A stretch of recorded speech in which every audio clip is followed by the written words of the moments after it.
जितने आस्था चैनल पर कथा सुन रहे हो, जितने फेसबुक और यूट्यूब पर सुन रहे हो, बहुत सावधानी से सुनना। तो जिनकी यहाँ संपदा की कमी होती है, वैभव की कमी होती है, लक्ष्मी की कमी होती है, प्रतिष्ठा की कमी होती है, धन की कमी होती है, उसके लिए बुधवार के दिन अगर शंकर पर 1 लोटा पानी चढ़ाया जाता है तो जिन लड़कियों का विवाह नहीं हो रहा, जिन बच्चों का विवाह नहीं हो रहा, उन बच्चों के भी विवाह हो जाते हैं। हमारा वृद्धि से मतलब होता है जिस कन्या या वर का विवाह नहीं होता, 40 साल हो गए या 30 साल हो गए, या जब 28 के बाद में लड़का लड़की क्रॉस हो जाए कि 29 में, 30 में, 32 में, 34 में, 40 तक पहुंच गए और विवाह नहीं हो रहा है, तब बेलपत्री के जो पेड़ होता है, वृक्ष होता है, उस वृक्ष की जो डाली होती है, उस डाली के मनकों से जो माला बनती है, बाजार में भी मिल जाती है बेल की माला, उस माला को भगवान शंकर को समर्पित कर कर बेलपत्री के वृक्ष के नीचे बैठकर भगवान शंकर का पंचाक्षर मंत्र का जाप करना है। कौन सा मंत्र है? पंचाक्षर। पंचाक्षर मंत्र कल बताया था, नमः शिवाय। 1 मुखी से लेकर 14 मुखी रुद्राक्ष होते हैं। जितना छोटे से छोटा रुद्राक्ष होता है उतना सुख देता है। 1 मुखी रुद्राक्ष लक्ष्मी की वृद्धि के लिए होता है। 3 मुखी रुद्राक्ष विद्या प्राप्ति के लिए होता है। जो बच्चे पढ़ने में कमजोर हो, विद्या में कमजोर हो, या तो उनको लाल धागे में गले में पहना दो, नहीं पहनते बच्चे तो जहां वो सोते हैं उस पलंग के ऊपर बांध दो। 7 मुखी रुद्राक्ष एक ऐसा रुद्राक्ष होता है कि अगर ठेला चलाने वाला एक भिखारी भी, गरीब से गरीब व्यक्ति भी अगर 7 मुखी रुद्राक्ष को धारण कर ले तो वो मात्र 1.25 साल के अंदर करोड़पति बन जाता है। 7 बेलपत्र लेना है। कितनी बेलपत्र लेना है? 7 बेलपत्र में से सबसे पहली बेलपत्र, घर से जब चलो तो घर के पास में जो घर के अंदर रसोई घर में मटका होता है, क्या बोलते हैं यहाँ पर, हंडा, मटका, गगरा, घड़ा, जिसमें तुम पानी भरते हो, टंकी, बाल्टी, जो भी होता है रसोई घर में जो पानी भरते हो तो पीने के, हंडे में, बॉटल, उसमें टंकी में, जिसमें भी तुम भर के रखते हो, एक बेलपत्र उस हंडे के पास में, मटके के पास में वहां रखना कि धड़कनें बढ़े, एकदम ऐसा लगे कि मुझे पसीना आ रहा है, बीपी शुगर जैसा महसूस हो रहा है कि बीपी ऊंचा नीचे, तब भी रुद्राक्ष का पानी शंकर को स्मरण कर कर, सोमेश्वर महादेव का नाम लेकर या श्री शिवाय नमस्तुभ्यम का जाप कर कर कटोरी में पड़ा हुआ रुद्राक्ष का जल थोड़ा सा पी लीजिए, बिल्कुल शरीर को एकदम शांति मिलेगी। ऊपर नीचे जो बीपी हो रहा होगा थोड़ा आराम लगेगा। 7 बेलपत्र में से सबसे पहली बेलपत्र, घर से जब चलो तो घर के पास में जो घर के अंदर रसोई घर में मटका होता है, घर से उसी मटके में से पानी लेना है, उसी हंडे में से 1 लोटा जल लेना है, उसको लेकर जाना है। 1 बेलपत्र वहां रख दी, बची कितनी? 6 बेलपत्र में से चलते चलते 1 बेलपत्र पानी लेकर जब जाओ तब 1 बेलपत्र बेलपत्री के वृक्ष के नीचे बेलपत्र चढ़ा के उस पर जल चढ़ाना। 6ठी बेलपत्र, जल को पूरा मत चढ़ाना, जल लेकर चढ़ाना। 5वें नंबर की बेलपत्र नंदीश्वर के पास में, जिस नंदी का पांव ऊपर की ओर हो, एक पांव नीचे दबा रहता है, एक पांव ऊपर वाले पांव के पास में 1 बेलपत्र रख देना। 5वें नंबर की बेलपत्र वहां रख दीजिए। 4थे नंबर की बेलपत्र अशोक सुंदरी वाली जगह, हमने कई बार आपको अशोक सुंदरी का स्थान बताया।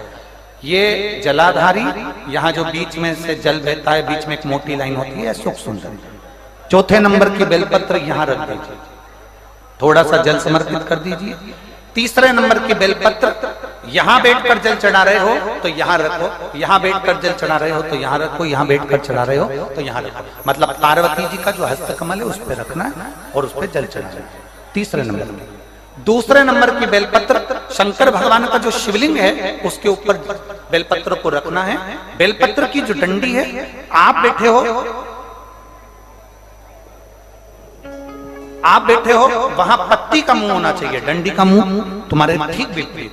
बेलपत्र यहां रखें, 2रे नंबर जल चढ़ाएं।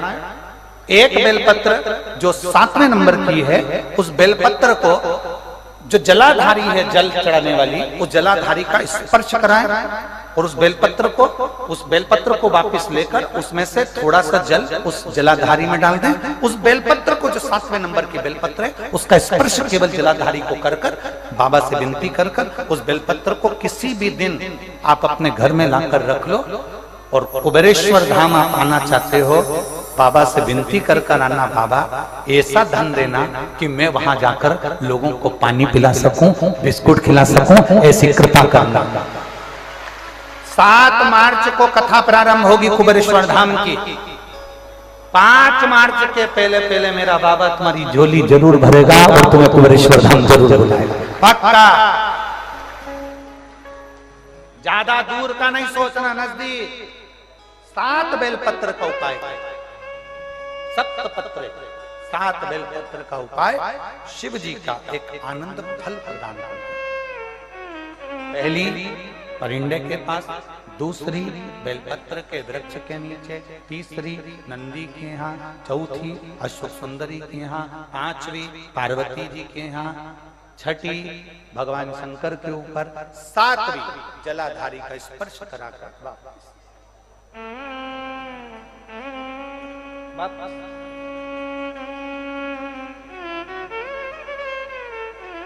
जल कितनी जगह चढ़ेगा? जल कितनी जगह चढ़ेगा? केवल 5 जगह पर। एक बेलपत्री के पेड़ के नीचे, दूसरा सुख सुंदरी की जगह, तीसरा पार्वती जी की जगह, चौथा शिवलिंग के ऊपर और 5वां जो जलाधारी है ऊपर, उस 5 जगह पर एक ही लोटे में से थोड़ा थोड़ा जल। और बाबा से विनती करना है आपको, बाबा मेरा ये दुख है आप मिटा दें, बाबा मेरा ये कष्ट है समाप्त करना, बाबा मुझे सीहोर पहुंचना है, कुबेरेश्वर धाम जाना है, रुद्राक्ष उत्सव में लोगों को भंडारा खिलाना है, बाबा इतनी झोली भरना मेरे दाता, मैं स्वस्थ होकर कुबेरेश्वर धाम की धरा। बेलपत्र को पहचानो। किसी के कहने पर यह नहीं कि उसने कह दिया कि 1.25 लाख बेलपत्र चढ़ाओ तो हम 1.25 लाख चढ़ा रहे हैं। किसी ने कह दिया 1.25 लाख बेलपत्र लाने से पहले मेरा एक निवेदन है। जो 1.25 लाख बेलपत्र चढ़ाने का संकल्प लेते हैं उनसे निवेदन है, क्या आपने 1.25 लाख वृक्ष लगाए बेलपत्र के, तब तो आप चढ़ाने के हकदार होगे। मालूम पड़े बेलपत्र तोड़ कर लिया और समर्पित कर दिया तो उसका सुख नहीं है। 1.25 लाख, आज तारा बाबा की कुटिया में इतने सारे पेड़ लगाए गए, पौधे लगाए गए, वृक्षारोपण किया गया, कोई आया उसको तोड़ दे, उसको उखाड़ कर ले जाए, अच्छा लगेगा क्या अपने को? नहीं। तुमने लगाया कितना, तुमने दिया कितना, तुमने करा कितना? बाबा की कुटिया में आकर तुमने कभी एक वृक्ष लगाया? बाबा की कुटिया में आकर तुमने कभी बेल वृक्ष लगाया? बाबा की कुटिया में आकर तुमने कभी बेल का वृक्ष का आनंद पाया? पूजन भजन बैठ कर करना प्रारंभ कर दो। जब तुम बैठ कर करोगे, थोड़ा सा तुम्हें भले लगेगा कि गुरुजी मेरे को तो डॉक्टर ने कुर्सी पर बैठने का बोला है, मेरे शरीर में कष्ट है, मेरे शरीर में रोग है। देखो, अगर तुम अंदर से बलवान हो ना, अंदर से अगर बलवान हो ना, तो बड़े से बड़े रोग को हराने की सामर्थ्य तक तुम्हारे अंदर है। और अगर तुम अंदर से बलवान नहीं हो तो रोग तुम्हें घेरता चले जाएगा। अंदर से बलवान हो गया, कष्ट आ गया, तकलीफ आ गई शरीर के अंदर, रोग आ गया शरीर के अंदर, कष्ट आ गया, कोई बड़ी बीमारी भी दिख रही है ये शरीर के अंदर आ गई। थोड़ा दिन दुर्वा को लाइए, क्या लाओगे? जम के बोलो जरा। दुर्वा, दुर्वा देखिए सब लोग, दुर्वा के नीचे का जो भाग होता है, जब आप दुर्वा तोड़ेंगे तो ऊपर हरा हरापन रहेगा, नीचे थोड़ा थोड़ा हल्का हल्का सा पीलापन रहेगा, सफेदपन रहेगा उसमें। दुर्वा को तोड़ते हैं तो जब दुर्वा आप लेकर जाएं, देवादिदेव महादेव की अशोक सुंदर वाली जो जगह है, उस अशोक सुंदर वाली जगह पर 7 दुर्वा का बल आप अशोक सुंदरी वाली जगह पर किसी भी सोमवार को समर्पित करें और उस दुर्वा को उठा कर ले। 7 दुर्वा 7 दिन तक उसको गीले कपड़े के अंदर अच्छी दबा के रख ले और 7 दिन एक दुर्वा प्रतिदिन खाली पेट उसको खाना चबा चबा कर प्रारंभ करिए। उस शरीर में अगर कमर में भी दर्द है, घुटने में भी दर्द है और पेट में कंधे के पास अगर दर्द है, 7 दिन खाकर देखना, धीरे धीरे धीरे धीरे वो दर्द अपने आप समाप्त होना चालू हो जाएगा। वो दुर्वा का आनंद हमारे जीवन में चूंकि भूमि तत्व को हमें मिल रहा, भूमि तत्व से हमें प्राप्त, हम छोड़ दिए ना हमारा भजन जमीन पर है, ना हमारा भोजन जमीन पर है। कर करना क्या होगा उससे, क्या फल मिलेगा उससे, कर देखिएगा।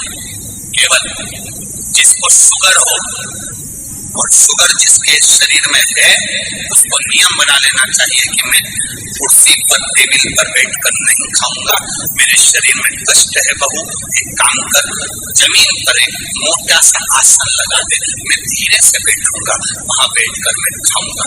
भोजन करो और भोजन करने के पहले एक बेलपत्र शिव पर चढ़ी हुई और भोजन करने के बाद एक बेलपत्र शिव पर चढ़ी हुई, केवल 3-4 दिन खाकर देखो, शुगर का लेवल जांच करवाना, तो लेवल में मिलेगी आपको।